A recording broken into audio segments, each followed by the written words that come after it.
Happy New Year, everyone, and welcome back. World Baseball News for the first time in 2023. The start of the new year means a lot of things to different people. In the warmer countries of the baseball world, it means postseason time. A few leagues still have a little of their regular season left, but most will be in the postseason this week. We've also got more off-season news from the Asian leagues. And, as always, more commitments for the WBC, which is now just 2 months away. For the first time ever, Team Korea will feature a player born and raised outside of Korea. 27-year-old St. Louis Cardinals infielder Tommy Edman has joined the team. Born and raised in the U.S., but his mother is Korean. Edman won a Gold Glove in 2021, and in 2022 hit .265, .324, .400, with 13 homers and 32 stolen bases. Masataka Yoshida will suit up for Japan in the WBC, a bit surprising since he just signed his first Major League contract with the Red Sox this offseason. Most people thought he would pass on it to concentrate on getting ready for his first MLB season. Yoshida has been one of NPB's best hitters over the last few years.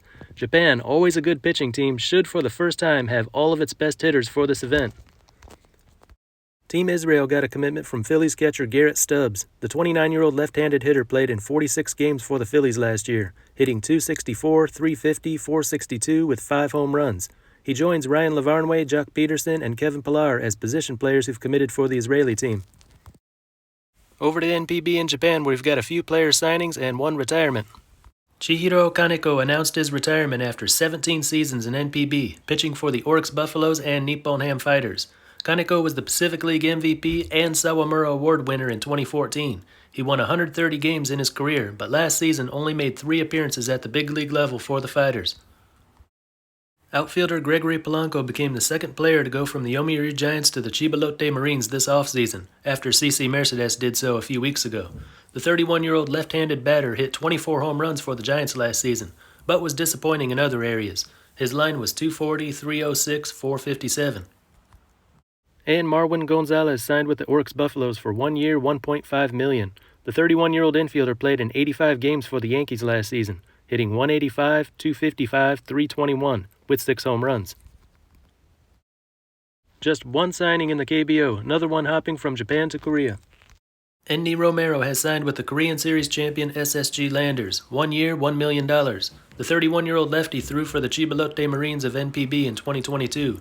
20 starts, 115 and a third innings, with an ERA of .336.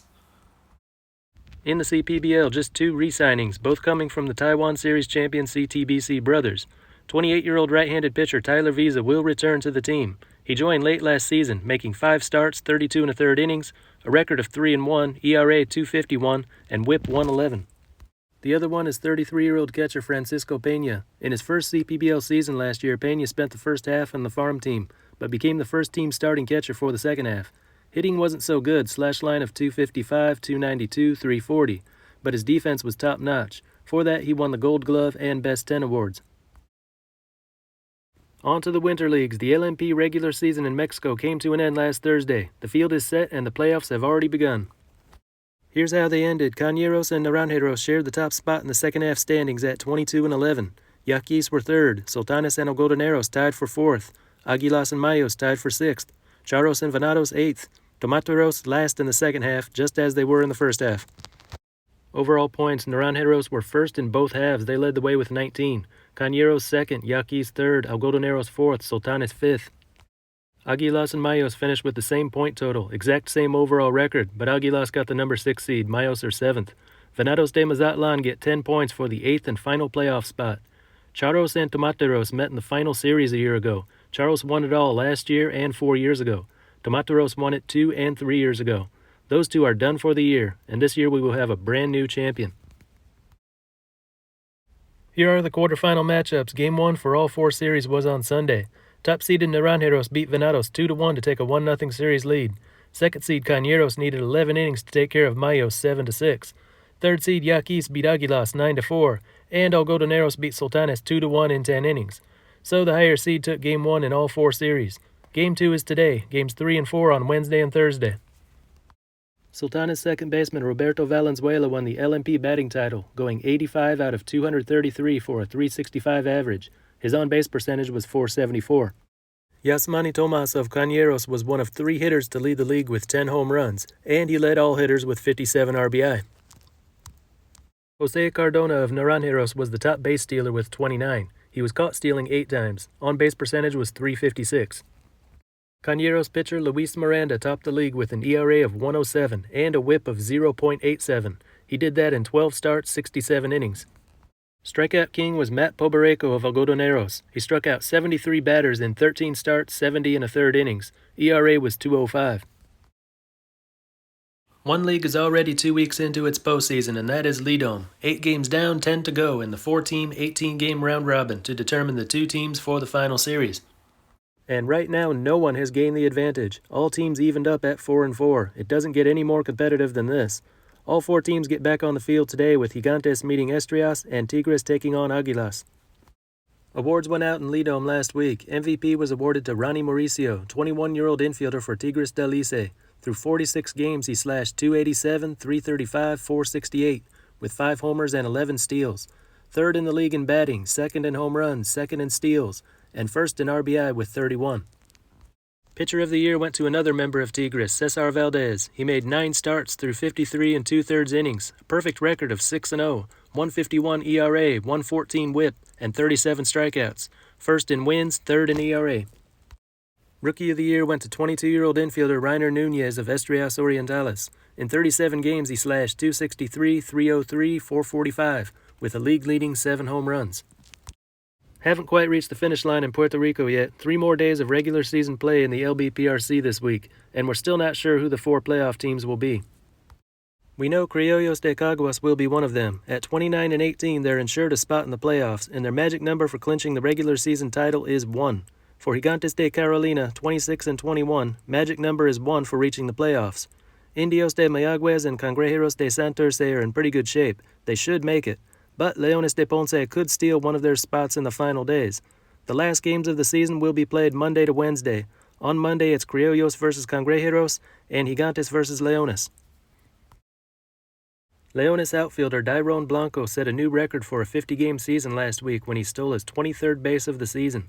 The 29-year-old Cuban led the LMP last winter in steals, and last summer made his Major League debut for the Kansas City Royals. The Australian Baseball League was back in action last week after taking a whole week off for the Christmas holiday.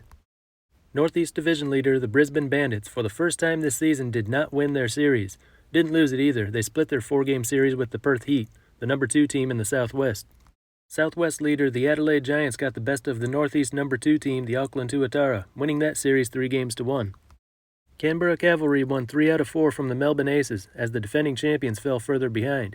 And the battle of last-place teams ended in Geelong Korea's favor. They beat the Sydney Blue Sox 3-1. With 12 games remaining, Brisbane at 22-6 holds a commanding 8-game lead in the standings. Second place Auckland holds a comfortable lead over third place Canberra.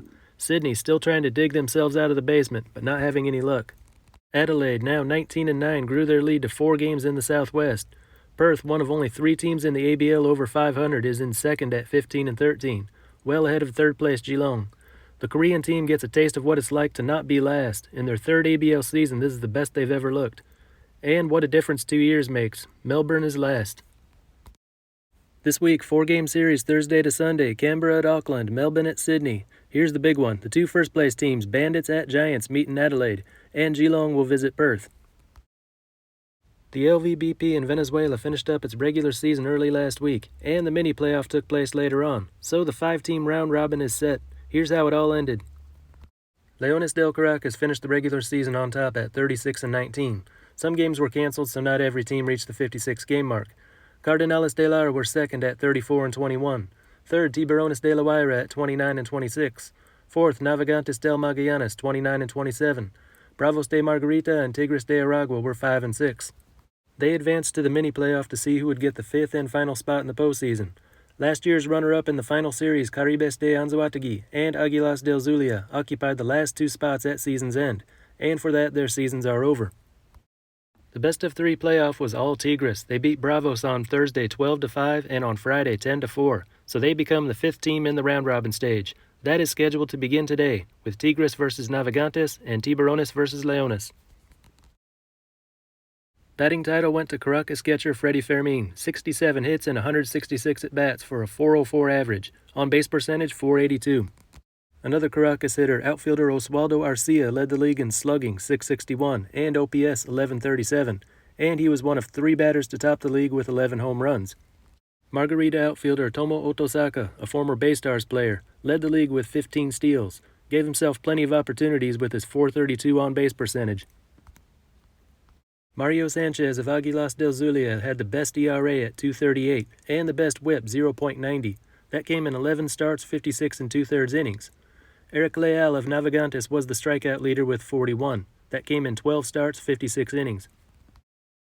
Postseason time in Cuba, the Elite League will begin its semifinal round this week. Here's how the regular season ended. The last few games were canceled. Agriculturas grabbed the top seed with a record of 30-19, safely ahead of second place Centrales. Centrales were 27-23, 1 game ahead of third place Portuarios. Fourth place Tabacaleros grabbed the last spot, half a game behind Portuarios. Ganaderos and Cafetaleros missed out on the playoffs. You can see that gap between 4 and 5, and it separates the teams above 500 and those below it. We definitely got the right teams for the playoffs. The semifinals get underway on Tuesday, January 4th. Agriculturas will be at home to take on Tabacaleros, while Centrales get a visit from Portuarios. The batting title in the Elite League went to Dennis Laza of Portuarios with an average of .348. He was 56 out of 161, and led the league in on-base percentage .455 and slugging .522 for the slash line Triple Crown. Home run king was Dayan Garcia of Tabacaleros with 6. His .500 slugging was second best. Unieski Larduert of Agriculturas stole 13 bases, far ahead of everyone else, only caught stealing twice. On-base percentage was .399. ERA title went to Jose Bermudez of Portuarios. He made 6 starts and appeared 9 times in relief, 53 innings in all. ERA was .102, easily the lowest. Dario Gongora of Centrales had the best ERA among full-time starters. In 10 starts, 62 1/3 innings, his ERA was .217. Also led the league with 37 strikeouts. Still going in Colombia, they'll play until January 9th before starting their postseason. While we know who those 3 teams will be, the race for the regular season title heated up just before the new year. For the first time this season, a new team has taken the top spot. Tigres de Cartagena are the new number 1 after sweeping 2 from Caimanes and 2 from Toros to go 4-0 for the week. Vaqueros de Monteria also went 4-0, sweeping Toros then Caimanes. They are 1 game behind Tigres. Caimanes fell from the top spot all the way to number 3. Last place Toros have now lost 10 in a row. The last week of the LPB regular season kicks off on Tuesday, with Caimanes versus Tigres and Toros versus Vaqueros. In Nicaragua, the LBPN regular season concluded just before the new year. Going into last week, there was a 3-way tie for first. Another team was just 1 game back, and Tigres de Chinandega needed a perfect week if they wanted to get into the playoffs. All hope of that happening ended on Monday as Tigres were beaten and the 4-team postseason field was set. Indios del Bor and Tren del Norte tied for the best record at 18 and 14. Gigantes de Rivas and Leones de León were 16 and 16. Tigres are out. The other 4 teams move on to the round-robin stage. That begins on Tuesday with Gigantes at Tren and Leones at Indios.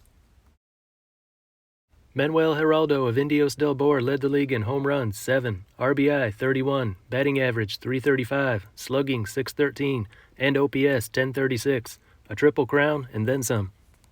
Tren del Norte outfielder Juan Diego Montes led the way with a .486 on-base percentage and was the leader in stolen bases with 10, only caught stealing twice. ERA king was Edgar Martinez of Tren del Norte, 8 starts, 52 and 2/3 innings, ERA .222. Ronald Medrano of Gigantes was right behind him with an ERA of .228 in 8 starts, 43 1/3 innings. He was the league leader in strikeouts with 57. Last stop is Panama. PROBEIS regular season continued last week and will play 1 more week to determine the 2 teams for the final series. And unless one team has the worst week imaginable, it looks like the 2 finalists will be Federales de Chiriquí and Los Atlanticos. Federales lead by only half a game. Third place Águilas Metropolitanas need a miracle to sneak into the championship series. And for Astronautas, it's over. And that's all for this one. Until next time, this is Baseball International. See ya.